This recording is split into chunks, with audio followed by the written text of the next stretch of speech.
E quando ele entra na olaria, ele vê um homem construindo vaso. Aquele vaso se quebra na mão do oleiro. E ao parecer daquele homem, para que seja bom, ele pega aquele vaso e faz um vaso novo.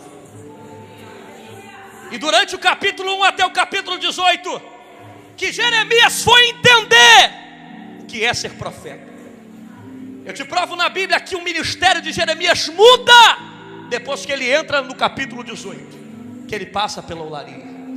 Porque olaria é lugar de vasos serem moldados. Quando Jeremias entra na olaria, ele vê aquela mão quebrando o vaso se quebrando, ele fazendo o vaso novo. Deus do alto brada e fala a Jeremias. E Deus disse: Jeremias, assim como esse homem quebra o vaso e faz o vaso da forma que quer, é a tua vida e Israel em minhas mãos. Tu és um vaso em minhas mãos. E Deus disse: Jeremias, é isso que tu és, um vaso. E quando eu quero quebrar, eu quebro. Quando eu quero lapidar, eu lapido. Se for feito de cristal, eu desfaço e faço um de barro. E vaso só presta para uma coisa, para ser cheio. E Jeremias, quando entra na olaria, ele começa a ter uma perspectiva totalmente diferente do que era ser um vaso. Ele começa a perceber que ser profeta não era tão fácil assim. Diga comigo: Deus me chamou como um profeta. Olhe para cá. Quando Jeremias entra na olaria e vê aquele vaso sendo quebrado, ele diz: esse vaso sou eu, Senhor. E Deus fala: esse vaso, assim como esse homem quebrou esse vaso, és tu na minha mão. E eu imagino na mente, no coração, nos olhos dele, passando como se fosse um quadro, um computador, se é que eu posso usar essa expressão atualizada, na mente dele do que é o cérebro. E ele imaginando tudo que ele passou e o que era ser profeta. E deixe-me entrar uma coisa para você, contar um pouco da história desse homem. Segundo um grande teólogo chamado Farley, ele diz que não existe história na Bíblia Sagrada tão triste de um profeta como a história de Jeremias. E dentro da olaria que ele foi descobrir o que é ser vaso, ser profeta. Por isso Deus queria moldar e falar algo para ele. Toda a situação que nós passamos, Deus se aproveita dela para que nós venhamos aprender e ouvir a voz do Senhor. Quando Jeremias entra na olaria, Deus está agora para falar com uma palavra a Jeremias. E Jeremias começa a entender o que é ser vaso. Jeremias começa a perceber que ser vaso não é tão fácil assim.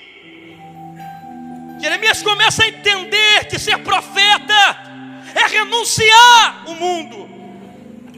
Jeremias começa a entender que ser vaso é ser a diferença no meio da multidão.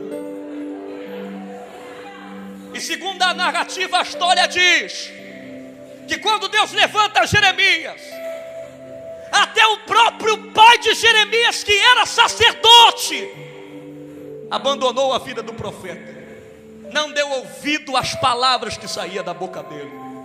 E no capítulo 16 de Jeremias, se você quiser ler, Deus fala com o profeta a partir do versículo 1 e 2.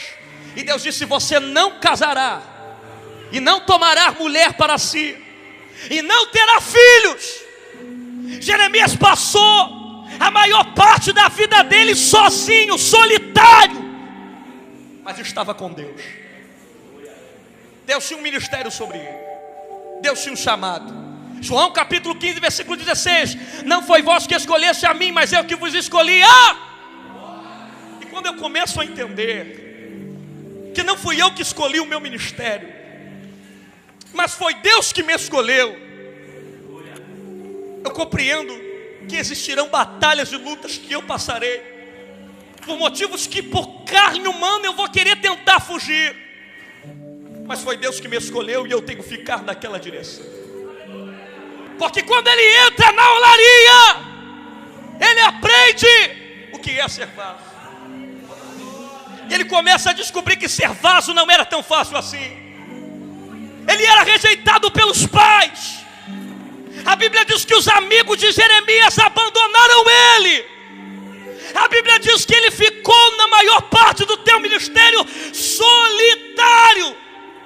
Mas todavia, ele não deixou de ser fiel a Deus. E não abriu mão daquilo que Deus disse e do que Deus tinha para ele. Lá está Jeremias passando pela tua chamada. A Bíblia diz que até os reis e sacerdotes não deram ouvido a Jeremias. Segundo um grande teólogo também chamado Farley, com esse mesmo nome, ele destaca uma característica de Jeremias e disse que esse homem tinha a vida entregando carinho e amor, e em troca disso, os israelitas só entregavam ódio para a vida dele. Aqui está o exemplo de um verdadeiro homem de Deus, amando incondicionalmente, com amor ou sem amor. Ele estava pregando a verdade de Deus. E é nesse momento que eu quero que você entenda que existiu hipóteses dele querer abrir mão do ministério dele, olhar para trás e largar tudo. E quando eu falo isso, eu conjecturo, porque não está na Bíblia. Mas como homem, como ele não era um Deus, ele era um homem, eu imagino que ele teve período de fraquezas. E segundo os teólogos, analisam e colocaram Jeremias como um profeta chorão, porque era o profeta que sofria.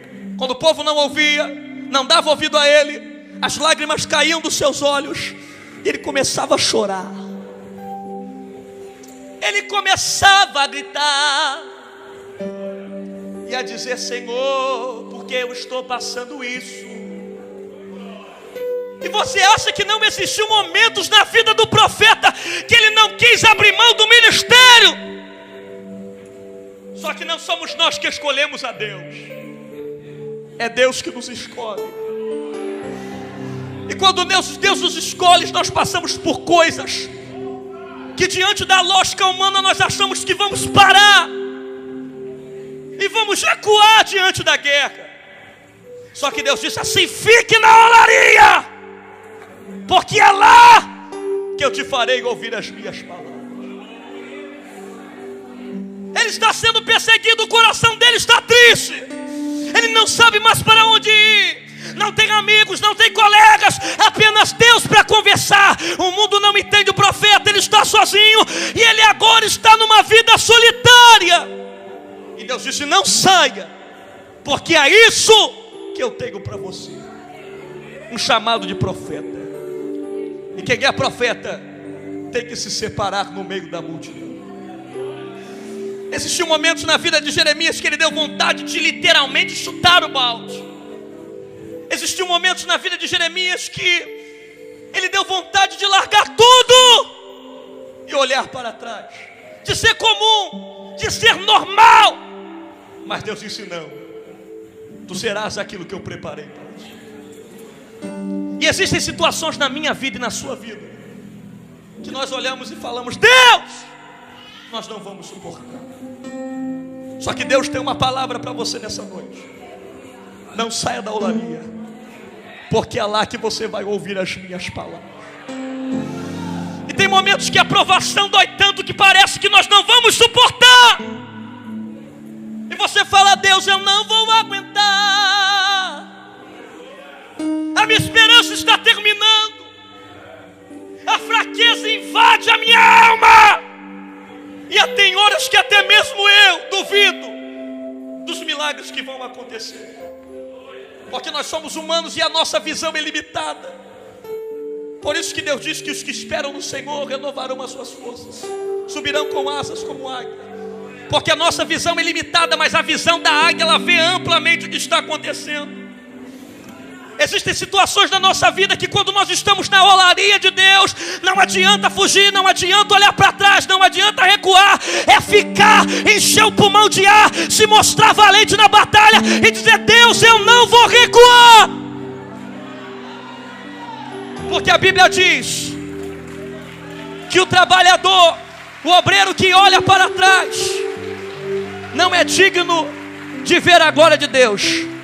Diga comigo: eu não vou recuar. Diga mais forte: eu não vou recuar.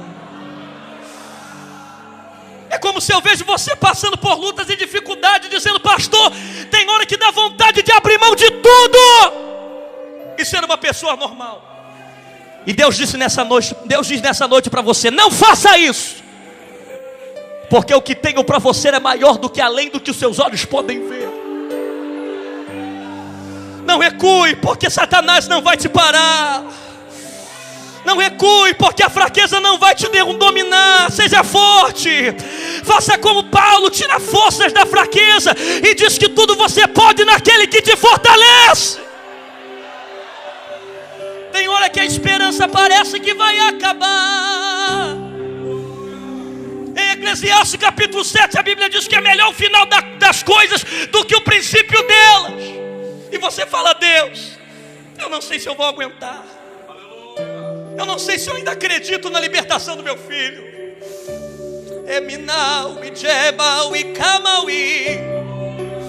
Eu não sei se ainda acredito na libertação do meu pai. Eu não sei se ainda acredito na libertação da minha família. Eu acho que eu vou sair da olaria e vou largar tudo. Existem horas que teu coração dói e você fala: Senhor, até quando eu vou ter que aguentar?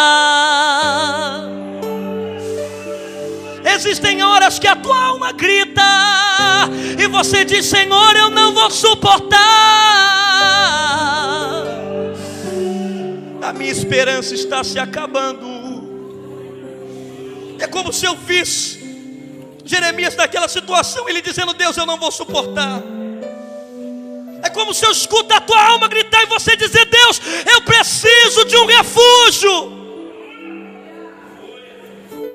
E quando você olha para a situação da vida, você vê que nada mudou. Aquilo machuca o teu coração.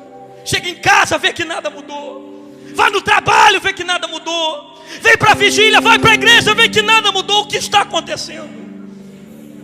É porque nós estamos sendo preparados. E quando somos preparados, dói. A lapidação mexe no vaso, a moldura mexe no vaso. E tem hora que nós mesmos desacreditamos do que vai acontecer. Só que Deus tem uma palavra para você: não desista daquilo que Deus te prometeu. Mateus 24:35: o céu e a terra passarão, mas as palavras dele não hão de passar sobre a tua vida. O que Deus te prometeu vai se cumprir, querendo Satanás ou não. É como se eu escuto a tua alma gritar e você dizer: Deus, eu não vou conseguir continuar. É como se eu escuto o gemido da tua alma e você diz: Deus, me ajuda. E a tua alma grita e você diz: Senhor, eu não vou suportar. E quando você entra na olaria, parece que tudo se apaga. É como se eu visse a tua alma gritar e você dizer: Deus, eu preciso de uma esperança, eu preciso de uma palavra, eu preciso de uma atitude, de um refúgio. Mas Deus manda lhe dizer: não saia de onde Deus te colocou.